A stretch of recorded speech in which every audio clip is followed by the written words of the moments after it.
네. 살면서 누구나 한 번쯤은 정말 깊이 고민하게 되는 문제.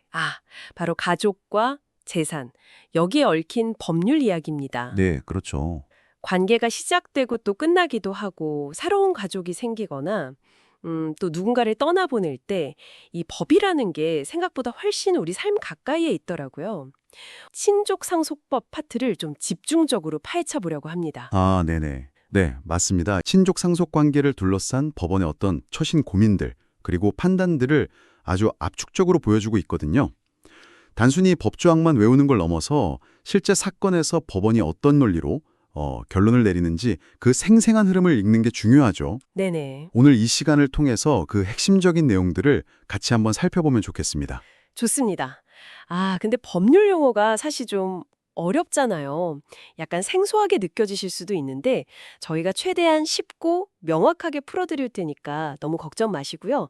당신에게 가장 중요하고 또 흥미로울 만한 내용들을 딱 뽑아서 좀 깊이 있으면서도 재미있는 대화를 나눠보겠습니다. 네, 좋습니다. 자, 그럼 첫 번째 주제 바로 혼인과 이혼 그리고 재산 문제부터 시작해 볼까요? 법적으로 혼인신고를 한 관계 말고요. 우리가 흔히 말하는 사실혼 관계 있잖아요. 이것도 법의 보호를 받을 수 있는지 많이들 궁금해하세요. 네, 그렇죠. 사실혼 문제. 특히 한쪽에 이미 법률상 배우자가 있는 상태에서 또 다른 사람과 사실혼 관계를 맺는 경우 이걸 중혼적 사실혼이라고 하던데 이건 법원에서 어떻게 보나요? 좀 애매할 것 같은데. 네, 이게 좀 복잡한데요. 이 자료에 정리된 판례들을 쭉 보면 법원은 기본적으로 이 중원적 사실혼 관계의 법적 보호에 대해서는 상당히 신중한 입장이에요. 아, 아시다시피 우리 법은 기본적으로 일부 일처제를 근간으로 하잖아요. 네. 그래서 법률혼 관계를 우선적으로 보호하려는 경향이 아주 강합니다. 그래서 원칙적으로는요. 법률혼 관계가 여전히 실질적으로 잘 유지되고 있다. 이러면 설령 다른 사람과 사실혼 관계를 맺고 있다 해도 그 관계 해소를 이유로 재산 분할을 청구하는 건 좀 어렵습니다. 안 되는군요, 원칙은. 네. 다만 아주 예외적으로 예를 들어 기존 법률혼이 이미 완전히 파탄나서 그냥 형식만 유지되고 있다. 이런 아주 특별한 사정이 입증된다면 그때는 예외적으로 보호받을 여지가 조금 있을 뿐이죠. 법률혼 우선 원칙이 정말 확고하네요. 중혼적 사실혼은 정말 예외적인 경우에만 보호받을 수 있다, 이런 거군요. 네, 그렇다고 봐야죠. 그럼 법률혼 관계가 끝날 때, 즉 이혼할 때 재산 분할은 어떻게 진행되나요? 혹시 부부가 서로 합의해서 이혼하는 협의 이혼이랑 이게 잘 안 돼서 법원 소송으로 가는 재판상 이혼 사이에 재산 분할 기준이 다른가요? 네, 아주 중요한 차이가 있습니다. 이 자료에서도 이 점을 꽤 강조하는데요. 만약에 부부가 처음에 협의비 이혼하기로 하고 재산 분할에 대해 구체적으로 약속을 했어요. 예를 들어 아파트는 당신이 갖고 나는 예금을 갖자 뭐 이런 식으로요. 네네, 합의를 했어요. 그런데 만약 중간에 마음이 바뀌거나 다툼이 생겨서 재판상 이혼 절차로 넘어가게 되잖아요. 네. 그러면 이전에 했던 그 재산 분할 약속은 원칙적으로 효력을 잃게 됩니다. 그래요? 약속했는데도. 네. 재판으로 가면 법원이 이제 모든 사정을 다시 다 고려해서 분할 비율이랑 방법을 새로 정하게 되는 거죠. 기존 약속은 그냥 참고 자료 정도가 될 뿐이고요. 이혼 절차가 바뀌면 기존 합의가 무효가 될 수도 있다니 이거 진짜 주의해야 할 점이네요. 와. 그렇죠.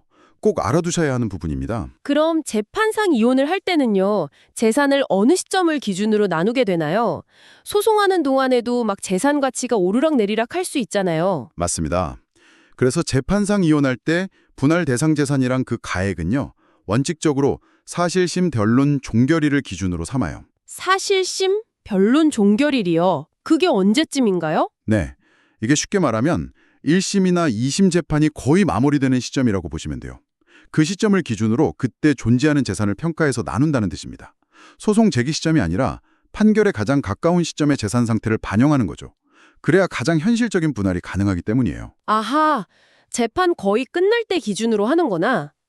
그렇다면요, 부부 중에 한 사람이 결혼 전부터 가지고 있던 재산이나 상속받은 재산, 이런 거 있잖아요. 소위 특유재산이라고 부르는 것들. 네, 특유재산. 이런 것도 이혼할 때 나눠야 하나요? 또 궁금한 게 한쪽 배우자가 앞으로 받을 퇴직금이나 연금 같은 거, 이런 미래 수입은 또 어떻게 되는 건가요?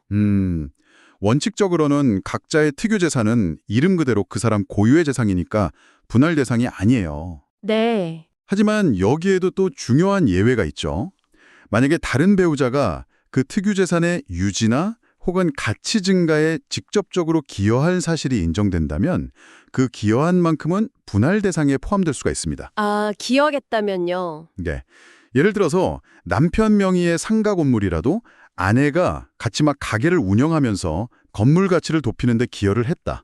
이러면 그 기여도를 인정받아서 재산 분할을 받을 수 있다는 거죠. 그렇군요.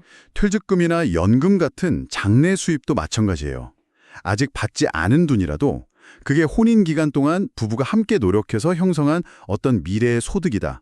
이렇게 볼 수 있다면 그 부분 역시 재산 분할 대상이 될 수 있다는 게 판례의 일관된 태도입니다. 아, 얼마나 기여했는지를 법원이 이제 구체적으로 따져보는 거죠. 결국에는 이게 누구 명의로 되어 있느냐 이것보다는 부부가 같이 노력해서 이루거나 지킨 재산이냐 이게 더 중요할 수도 있겠네요. 그렇죠.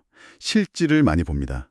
이 재산 분할 청구권, 그러니까 재산을 나눠달라고 요구할 수 있는 이 권리는 언제까지 행사해야 하는 건가요? 기한이 있나요? 네, 기한이 있습니다. 재산 분할 청구권은 이혼한 날로부터 딱 2년 안에 행사해야 해요. 2년이요. 네, 이 2년이라는 기간을 제척 기간이라고 부르는데요. 이게 법에서 정한 권리 행사의 마감 시한 같은 거예요. 이 기간이 지나버리면 권리가 그냥 영원히 사라져버리니까 정말 주의해야 합니다. 2년 꼭 기약해야겠네요. 그럼 혹시요, 사이가 좋을 때 이혼하기도 전에 미리 나는 나중에 이혼해도 재산 분할 안 받을게 이렇게 포기하는 약속, 이것도 효력이 있나요? 아, 그거 아주 중요한 포인트인데요. 이 자료의 판례에서도 명확히 하듯이 아직 이혼하지 않은 상태에서 혹은 이혼 절차가 막 진행 중인 상태에서 미리 재산 분할 청구권을 포기하겠다. 이런 약속은 원칙적으로 법적 효력이 없습니다. 무효예요. 아, 무효예요? 네, 왜냐하면 이게 이혼이라는 관계 해소가 이루어지기 전에는 구체적인 재산 분할 내용이나 규모를 확정하기도 어렵고 또 감정적인 상황에서 좀 불리한 합의를 할 가능성도 있잖아요. 그런 걸 막기 위해서입니다. 하긴 그렇겠네요. 물론 이혼이 완전히 다 성립된 후에 자신의 권리가 구체적으로 얼마인지 딱 알고 나서 포기하는 거 그건 가능합니다. 아하, 이혼 전 포기는 무효, 이혼 후 2년 내 행사. 그리고 아까 그 행사상의 일신전속권 얘기도 해주셨죠? 네, 맞아요. 덧붙여서 이 자료에 나오는 판례를 보면 이 재산 분할 청구권은 행사상의 일신 전속권으로 해석합니다. 행사상의 일신전속권. 말이 좀 어려운데요. 이게 무슨 뜻이냐면요. 그 권리를 가진 당사자 본인만이 직접 행사할 수 있는, 그러니까 그 사람에게 딱 붙어있는 권리다. 이런 의미예요. 그래서 예를 들어서 배우자한테 돈 빌려준 채권자가 내가 대신 재산 분할 청구할게 이렇게 나선다거나 채권자 대위 혹은 배우자가 파산했을 때 파산 관제인이 대신 행사하는 거 이런 건 원칙적으로 허용되지 않습니다. 오, 본인만 행사할 수 있다. 재산 분할 관련해서 정말 핵심적인 내용들이네요. 감사합니다. 자, 그럼 이제 시선을 좀 돌려서 부모와 자녀 관계로 넘어가 보겠습니다. 이 자료 보니까 친생 추정이라는 개념이 상당히 중요해 보이던데요. 네, 맞아요. 민법 제844조에 딱 나와 있죠. 아내가 혼인 중에 임신한 자녀는 남편의 자녀로 추정한다. 여기서 추정이라는 말이 법률상으로는 아주 강력한 힘을 가져요. 강력하다는 게 어떤 의미죠? 일단 이 추정이 적용되는요. 설령 과학적인 증거가 좀 다르게 나오더라도 법적으로는 일단 남편의 아이로 간주된다는 거예요. 이 강력한 추정을 깨트리려면 반드시 법원에 친생 부인의 소라는 아주 특수한 소송을 제기해서 승소 판결을 받아야만 합니다. 다른 방법은 없어요. 친생 부인의 소. 그 요건이 아주 엄격하다고 들었는데요. 구체적으로 어떤 점이 그런가요? 우선 이 소송을 제기할 수 있는 사람이 딱 정해져 있어요. 남편 또는 아내. 이렇게 둘로 한정됩니다. 다른 사람은 안 되고요. 예를 들어 할머니나 할아버지, 아니면 생물학적 아빠라고 주장하는 사람. 네, 안 됩니다. 직접 제기할 수는 없어. 그리고 또 소송을 제기할 수 있는 기간도 제한이 있는데요.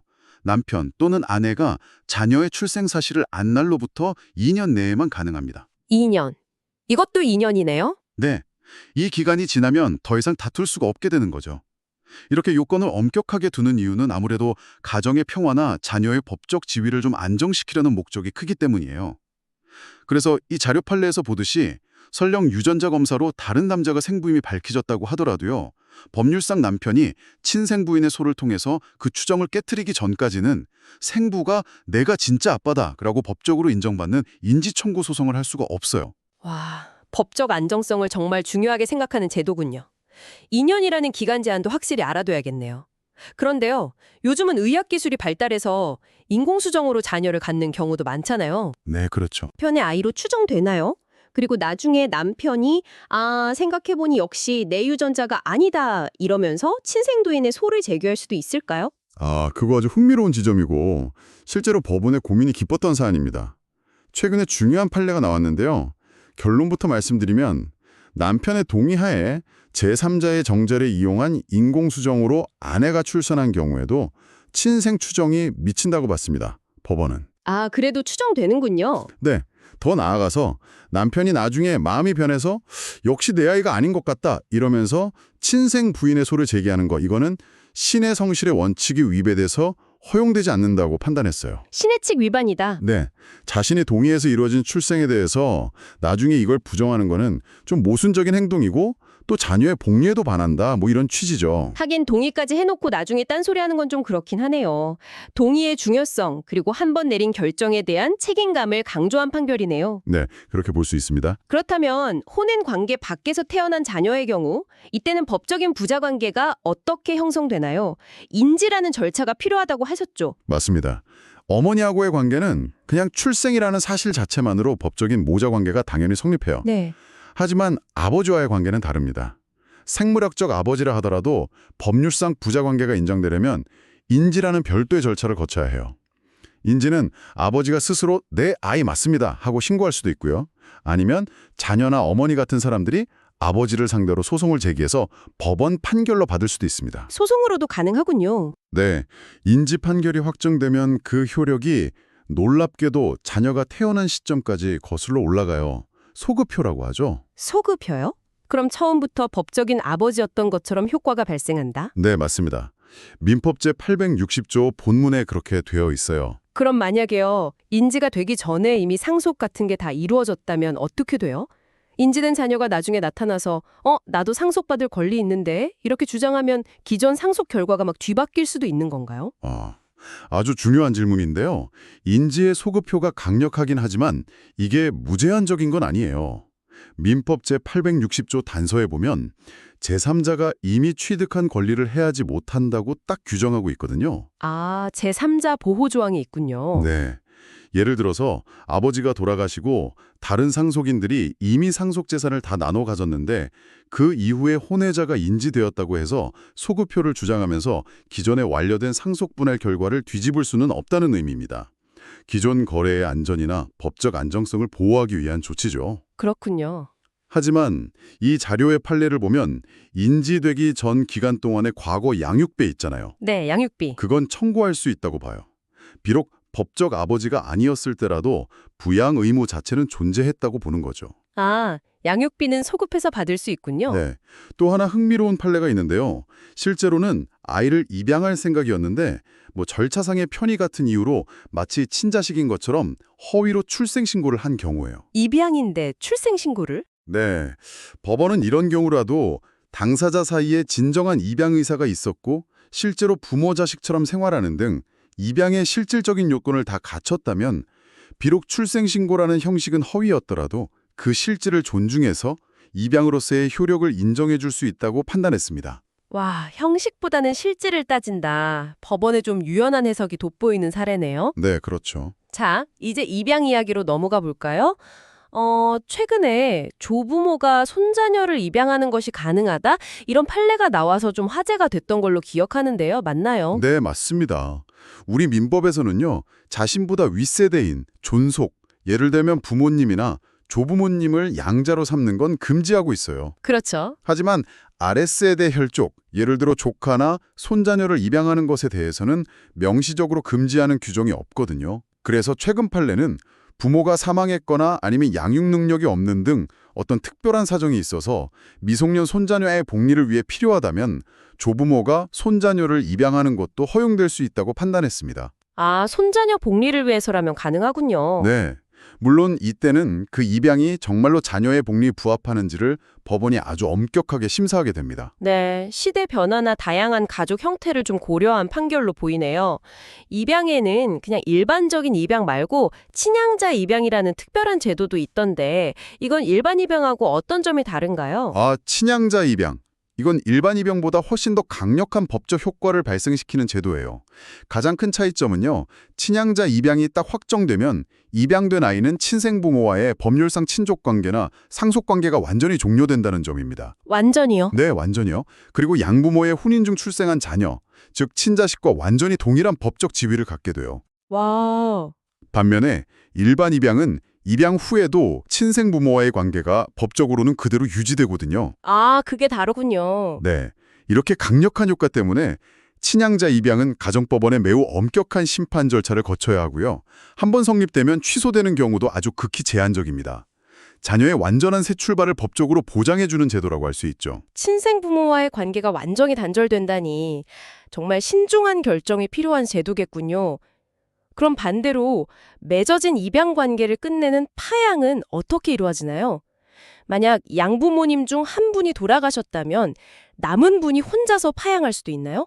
네, 파양은 입양과 마찬가지로 당사자 간의 협의나 아니면 재판을 통해서 가능합니다. 여기서 주목할 만한 판례가 하나 있는데요. 양아버지랑 양어머니 중 한 분이 사망하신 경우예요. 살아계신 남은 양부모가 단독으로 양자와의 관계를 끝내는 파양을 할 수 있습니다. 혼자서도 가능하다. 네, 그런데 이 파양의 효력이 어디까지나 살아있는 양부모와 양자 사이의 관계에만 미치고요. 이미 돌아가신 양부모와 양자 사이의 관계까지 해소시키는 건 아니라고 봐요. 아, 돌아가신 분과의 관계는 그대로 남는다? 네, 그렇죠.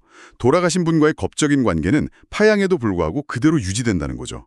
파양의 효력이 미치는 범위가 좀 제한적일 수 있다는 점을 보여주는 판례입니다. 파양의 효력 범위도 상황에 따라 달라질 수 있군요. 흥미롭네요. 자, 드디어 마지막 주제인 상속으로 넘어가 보겠습니다. 상속은 정말 다양한 법적 쟁점들이 막 얽혀있는 분야인데요. 먼저 여러 상속인들이 있을 때 상속 재산 분할은 어떤 방식으로 이루어지나요? 상속 재산을 나누는 가장 기본적인 원칙은 공동상속인 전원액 협의입니다. 모든 상속인이 동의하는 방식으로 자유롭게 나눌 수 있어요. 전원 협의가 원칙이다. 네. 근데 만약 상속인들 간의 의견이 안 맞아서 협의가 이루어지지 않으면 누구나 가정법원에 상속재산 분할 심판을 청구해서 법원의 결정을 받을 수 있습니다. 여기서 중요한 점은 전원 합의가 원칙이기 때문에 상속인 중에 단 한 명이라도 빠진 채 이루어진 분할 협의는 법적으로 무효라는 겁니다. 한 명이라도 빠지면 안 된다. 그럼 만약에요. 상속인 중에 나는 상속 안 받을래 하고 상속을 포기한 사람이 있다면 그 사람도 분할 협의에 꼭 참여해야 하나요? 아주 좋은 질문입니다. 상속을 포기하면 법적으로 어떤 효과가 발생하는지가 중요한데요. 이 자료의 판례에 따르면 상속을 포기한 사람은 그냥 처음부터 상속인이 아니었던 것으로 간주됩니다. 아, 처음부터 아니었던 걸로? 네, 상속인의 자격 자체가 소급해서 없어져 버리는 거죠.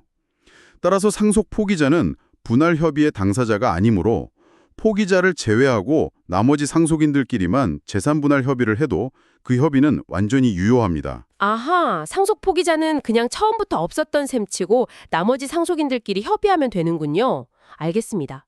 그럼 이렇게 협의나 심판을 통해서 상속재산 분할이 딱 결정되면 그 효력은 언제부터 발생하는 건가요? 상속재산 분할의 효력은요. 상속이 개시된 시점, 즉 돌아가신 분, 피상속인이 사망한 시점으로 소급해서 발생합니다. 이것도 소급효가 있군요. 네, 과거로 거슬러 올라가서 처음부터 그렇게 딱 나눠진 것처럼 본다는 의미죠.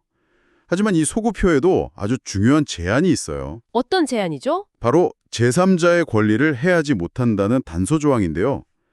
예를 들어서 상속인 중 한 명이 상속받은 부동산을 분할 협의가 완료되기 전에 그 사실을 전혀 모르는 제3자에게 팔고 등기까지 넘겨줬다고 해보죠. 네. 그러면 나중에 다른 상속인들이 사실 그 부동산은 우리 협의에 따라서 내 소유가 됐거든.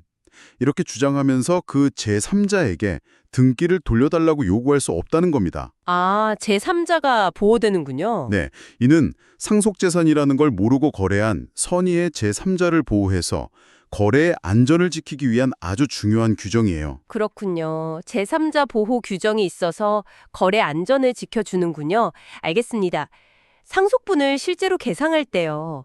어떤 상속인이 생전에 부모님으로부터 미리 증여받은 재산, 이걸 특별 수익이라고 하죠. 네, 특별 수익. 이게 있거나 반대로 부모님 재산을 늘리거나 유지하는 데 특별히 기여한 기여분이 있다면 이런 부분은 어떻게 반영되나요?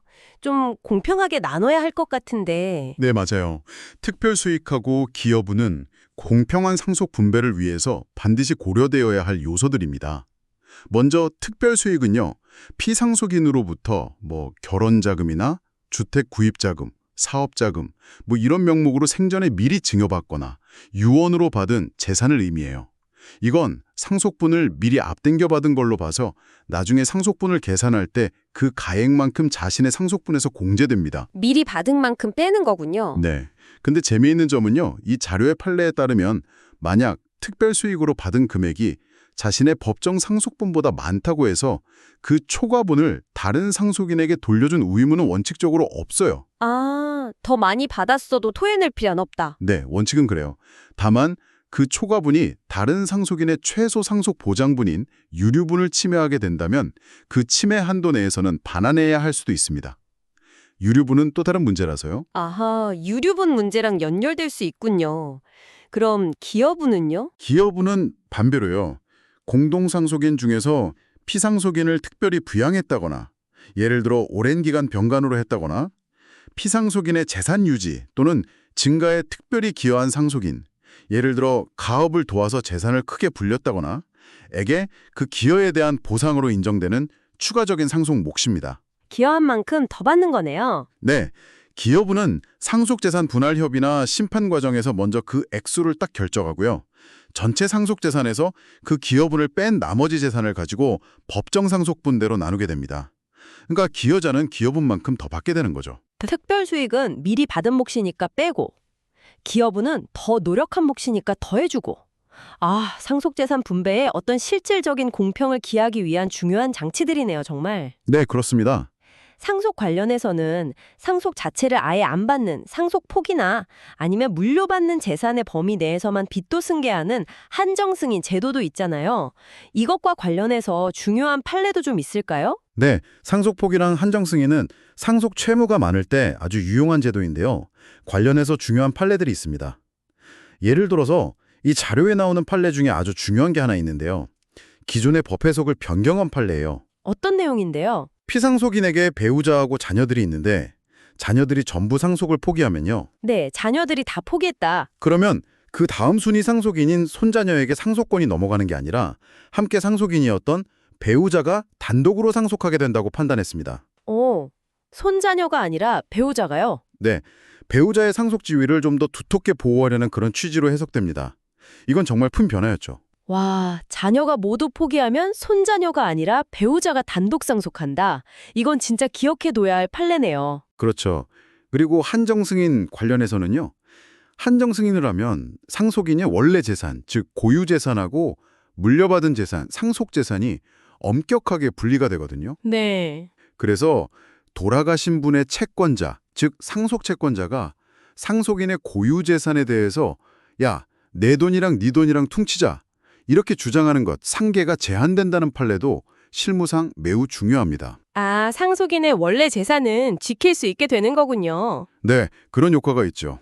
자, 이제 정말 마지막으로 유언하고 상속인에게 보장되는 최소 상속분인 유류분.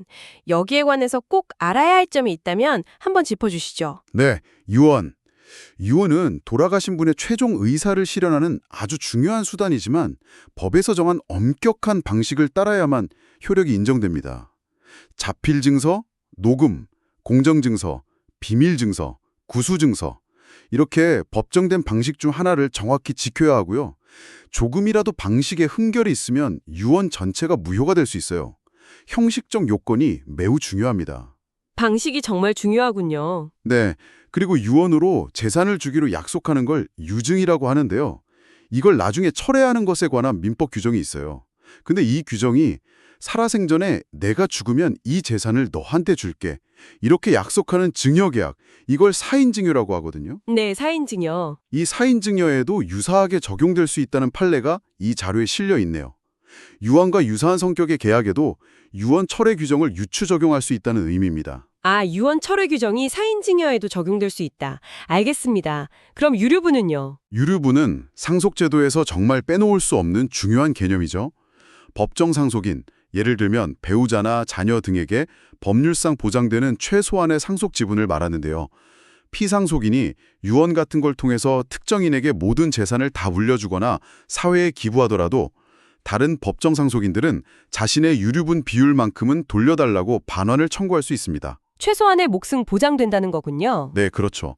이 유류분을 계산할 때 기초가 되는 재산에는요, 상속 개시 당시에 남아있던 재산뿐만 아니라 상속 개시 전 1년 동안 다른 사람에게 증여한 재산, 그리고 상속인에게는 기간 제한 없이 생전에 증여했던 재산, 특별 수익 등이 다 포함됩니다. 과거 증여까지 다 포함해서 계산하는군요. 네, 최근에는 공동상속인 중 한 명이 다른 공동상속인에게 자신의 상속 지분을 그냥 대가 없이 넘겨준 경우예요. 이것도 실질적으로는 증여랑 같다고 가서 유류분 산정 기초재산에 포함될 수 있다는 판례도 나왔습니다. 유류분 제도는 어떻게 보면 상속에서 좀 소외될 수 있는 상속인들을 보호하는 최후의 보루 역할을 하는 셈이죠. 와, 정말 방대한 내용을 훑어봤네요. 혼인부터 이혼, 자녀, 입양, 그리고 상속까지. 이 친족 상속법이라는 게 단순히 법 조항만 알아서는 절대 안 되고 구체적인 사건에서 법원이 이걸 어떻게 해석하고 적용하는지, 즉 판례의 흐름을 이해하는 것이 정말 중요하다는 걸 다시 한번 깨닫습니다. 그렇습니다. 가족관계나 재산 문제는 워낙 개별적이고 또 복잡 다단하기 때문에 법조항만으로는 해결하기 어려운 경우가 정말 많아요. 그래서 수많은 실제 사례를 통해서 축적된 이 법원의 판례들이 현실적인 분쟁 해결에 아주 중요한 길잡이가 되는 것이죠. 오늘 함께 살펴본 이 자료 속 판례들은 당신이 이 복잡한 친족 상속법 분할을 이해하는 데 정말 튼튼한 기초가 되어줄 겁니다. 네, 오늘 저희가 함께 탐색한 이 내용들이 당신의 지식 여정에 아주 의미 있는 이정표가 되었기를 바랍니다. 그런데 문득 이런 생각이 드네요. 이렇게 법률은 기존의 관계들을 규율하면서 발전해 왔지만 우리 사회의 가족 형태나 재산의 개념 같은 것들은 지금 이 순간에도 계속 변하고 있잖아요. 아, 정확한 지적이십니다. 맞아요. 전통적인 혼인 관계 외에 비혼 동거나 동성결합에 대한 사회적 논의도 점점 활발해지고 있고, 그렇죠. 또 디지털 자산이나 인공지능이 만든 창작물처럼 과거에는 상상도 못했던 새로운 형태의 재산도 막 등장하고 있죠. 네, 맞아요. 앞으로 우리 법이 이러한 사회 변화와 새로운 현상들을 어떻게 수용하고 또 해석해 나갈 것인지, 기존의 법리가 어떻게 수정되거나 확장될 것인지, 이걸 지켜보는 것은 법학적으로나 사회적으로나 정말 흥미로운 과제가 될 것 같습니다.